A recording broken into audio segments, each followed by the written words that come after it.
Hello, hello, moi c'est Chloé, bienvenue sur ma chaîne. Ici on parle d'économie, gestion du budget avec le système des enveloppes. Aujourd'hui, je voulais vous parler du nombre d'enveloppes pour commencer le système des enveloppes budgétaires. Combien d'enveloppes devez-vous avoir pour vous lancer? Je vous ai fait une vidéo sur la façon de trouver et mettre en place ces fameuses catégories d'enveloppes, donc je vous laisse la regarder. Aujourd'hui, on va maintenant venir au nombre. C'est un sujet qui revient souvent. On peut avoir 30 enveloppes comme 3, comme 10. Je pense à titre personnel que la bonne moyenne se situe entre 4 et 7. Allez, on va aller jusqu'à 10 si ça vous effraie 7.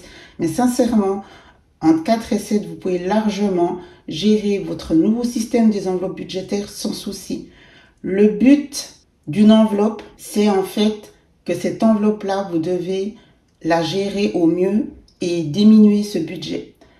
Du coup, si vous êtes aussi honnête par rapport à vos enveloppes, certaines vous les avez peut-être faites pour vous rassurer.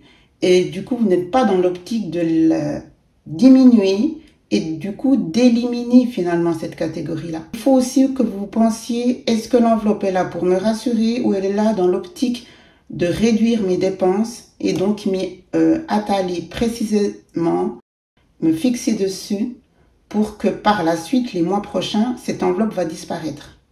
Ça, c'est déjà deux questions que vous devez vous poser si vous avez un grand nombre d'enveloppes. Vous devez aussi vous dire s'il y a une enveloppe qui coince. C'est l'enveloppe où vous dépensez toujours trop. Ça peut être par exemple pour les achats impulsifs. Il faut créer justement une enveloppe pour cela. Dites-vous que l'enveloppe, elle est là pour en fait être votre garde-fou. Elle est là pour canaliser vos dépenses, pour vous éviter justement de trop dépenser. Elle est là pour effectivement faire une analyse de votre budget, mais dans l'optique de le cadrer, de le réduire, pour créer de l'épargne, pour vous sortir d'une situation dans laquelle vous êtes là maintenant. Vous devez choisir les catégories dans lesquelles elles sont à haut risque, les catégories dangereuses. Warning, attention, je sais que là, j'arrive plus à me gérer, ça part en vrille. C'est ces dépenses-là, donc ces catégories-là, que vous devez mettre en place. En premier lieu, misez sur celle-ci, parce que c'est celle-ci que vous devez à tout prix diminuer si vous voulez retrouver une gestion financière sereine. On part sur 2-3 enveloppes, 2-3 catégories, c'est pas assez. Je suppose que vous avez sûrement plein d'endroits où vous devriez encore faire des efforts pour mieux gérer votre budget. Donc, faut pas non plus être dans juste 3 catégories. Tant mieux si c'est vraiment le cas, mais essayez de piocher pour encore détailler dans votre budget à quel endroit vous pourriez encore diminuer. 7, 8, c'est vraiment top parce que je pense que là, vous avez les grosses catégories, plus les petites où vous souhaitez, c'est pas les hauts risques, c'est moyen risque. Et c'est sur celle-ci que vous dites, je mets moins la pression tout de suite, mais j'ai à cœur, j'ai envie dans les mois prochains de diminuer aussi. Mais c'est pas le haut du panier au niveau risque. Donc justement, on peut dire qu'il y en a 3, 4 qui sont les grosses et ensuite encore 3 pour les niveaux moyens, mais sur lesquels il faudra de toute façon piocher et trouver des solutions pour diminuer. C'est pour ça que le nombre de 7 est assez représentatif. Maintenant, pour le nombre, n'oubliez pas que dans les fameuses catégories dont on parle là maintenant, vous ne mettez pas les charges fixes. Les catégories liées aux factures et charges fixes ne font pas partie de ce nombre-là. Les catégories liées aux charges variables, factures variables ne font pas partie non plus. Enfin, en second niveau. C'est-à-dire que quand vous faites votre budget mensuel, les catégories des dépenses variables, vous les avez déjà payées en début de mois. Vous les avez déjà payées. Donc, c'est vraiment sur le solde, le montant disponible pour le mois que vous allez créer vos catégories qui seront des catégories, c'est vrai, aussi variables, l'essence, les transports, la nourriture. Mais ça ne fait pas partie de celles qui partent directement, qui sont débitées directement sur votre compte. N'oubliez pas ça. C'est pour ça que là aussi, si vous mettez des catégories qui sont censées être ici, ça n'a pas de sens. Tout ce qui est ici dans votre budget, elles ne font pas partie des catégories. Donc ça, pensez-y quand si vous regardez la vidéo et que vous êtes à 20, 30 catégories, regardez à nouveau où vous en êtes. Est-ce qu'elles font vraiment partie des catégories du montant disponible? Donc, une fois que vous avez enlevé charges fixes, charges variables dans vos catégories, il vous reste justement ce fameux montant disponible N'oubliez pas de vous payer en premier. Et c'est sur ce montant disponible que vous allez donc faire vos catégories pour le mois. 3 qualités que votre catégorie doit cocher pour qu'en fait elle puisse se créer.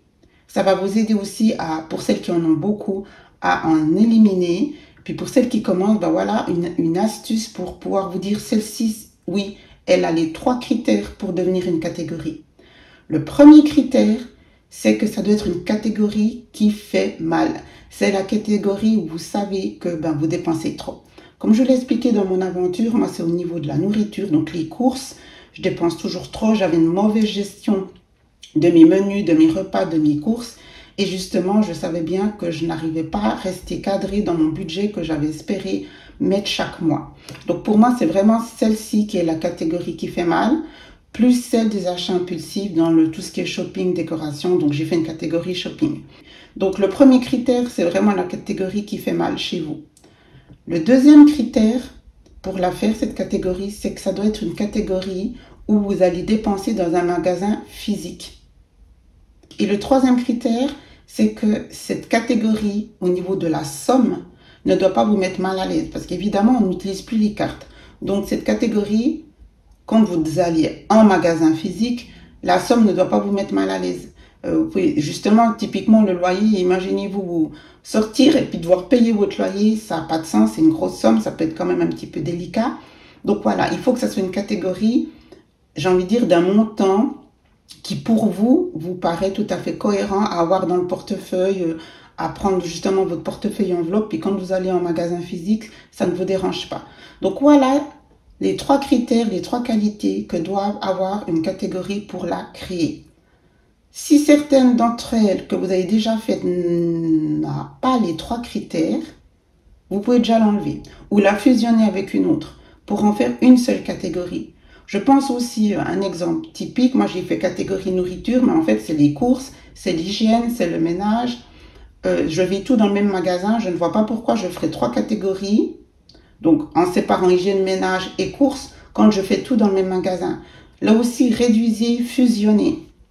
On a des enfants, tout dépend s'ils sont dans le même niveau scolaire, les mêmes habitudes, on peut faire une seule catégorie. Si évidemment il y a des grandes différences, on peut faire une catégorie par enfant, mais ça veut dire que dans cette catégorie de notre enfant, on met tout dedans, par exemple, la cantine, les habits. Enfin, essayez aussi de réduire le plus possible. Ça sera plus simple pour vous aussi quand vous allez avec votre portefeuille enveloppe faire les courses ou faire vos achats. Vous allez mieux vous y retrouver, ça sera moins contraignant. Et me semble-t-il, ça sera aussi beaucoup plus simple pour commencer le système et le continuer sur le long terme. Peut-être qu'au début, vous vous sentirez plus à l'aise de tout détailler, tout dispatcher en plein de catégories différentes. Pourquoi pas au début?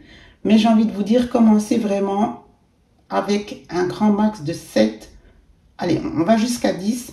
Mais après, essayez encore une fois de fusionner. La catégorie beauté, par exemple, c'est coiffeur, esthéticienne, massage, enfin, tous vos petits plaisirs que vous aimez pour prendre soin de vous, vous faites une seule catégorie, pas besoin de tout subdiviser. C'est pour ça aussi que je pense que pour celles qui en ont vite 20, si vous regardez, vous arriverez déjà à arriver à 10 sans problème. Plus efficace pour vous si vous restez sur 4 à 7 catégories, vous le verrez, c'est aussi une discipline à se faire. Puis c'est aussi ne pas créer des catégories juste pour les créer. Regardez votre situation à vous, évidemment, mais vraiment essayez de fusionner au mieux et n'oubliez pas les 3 critères importants pour que votre catégorie soit éligible. Vite vous montrer combien j'ai de catégories pour celles qui arrivent. J'ai même pas en fait calculé, donc on va voir. Hein. Donc nourriture. Ensuite, pharmacie, je ne l'utilise pas, mais je l'ai faite. Mais je pense qu'il faudra que je mette une fois quelque chose. Donc, ça fait 2. Enfant, j'ai 2 ados. Donc, comme je vous ai dit, j'ai fait une seule catégorie. Ça fait 3. École, c'est pour le grand. 4. Beauté, c'était pour mes ongles. J'ai arrêté de les faire. Donc, pour l'instant, il est vide. 5. 6, le shopping. 7, café-resto. Donc ça, c'est vraiment celle que j'ai envie de dire, j'utilise concrètement tous les mois. Même beauté, elle est vide, mais voilà. Ensuite, cadeau anniversaire, j'ai fait, mais je n'utilise pas. Transport, l'argent, il est sur le compte. Garage. Donc, vous voyez, je suis à 7 On pourrait dire ici, même cadeau et anniversaire, on pourrait en faire qu'une. Oui, je suis à 7-8 catégories. Et pour l'instant, ça me convient très bien. J'ai vraiment mis les catégories par rapport à ces fameux 3 critères dont je vous ai expliqué. Et effectivement, chez moi, ben, ça colle pile poil. Je ne ressens pas le besoin d'en créer d'autres. Alors évidemment, j'aurais des animaux, j'aurais fait une catégorie animaux, mais là, il n'y a pas besoin de faire pour animaux 36 000 catégories. C'est pour son animal, on met tout dedans, que ce soit le veto, que ce soit voilà, le toilettage, etc., l'assurance. On fait une seule catégorie. Vous savez combien vous mettez tous les mois puisque vous faites votre suivi des dépenses. Donc cette totalité-là, sur les derniers mois que vous avez fait, plus les fameux imprévus, effectivement, vous allez la créer et vous allez mettre un budget alloué pour cette catégorie-là. Je vous souhaite de ne pas aller aux urgences à chaque fois pour votre animal de compagnie, mais vous l'aurez peut-être fait une fois, donc vous savez combien ça vous coûte. Donc chaque mois, vous allez mettre ce montant-là dans la catégorie. Et évidemment, tant mieux si vous ne l'utilisez pas. C'est de l'argent qui reste pour les mois suivants. Et puis malheureusement, s'il y a quelque chose une fois qui tombe, l'argent, il est déjà là dans la catégorie. Encore une fois, c'est une information que j'ai envie de vous donner, des conseils, mais vous faites comme bon vous semble. Si vous êtes à l'aise avec vos 30 catégories, que vous arrivez tout gérer, bah, tant mieux pour vous. Finalement, le but, c'est que vous en sortiez le mieux possible avec le système des enveloppes budgétaires et que vous arrivez au résultat souhaité pour votre situation, pour un aller mieux. Laissez-moi en commentaire combien de catégories vous avez, ça m'intéresse, puis comme ça on peut échanger entre nous. Merci de m'avoir suivi, n'hésitez pas à vous abonner, à liker. Je vous embrasse. Ciao, ciao.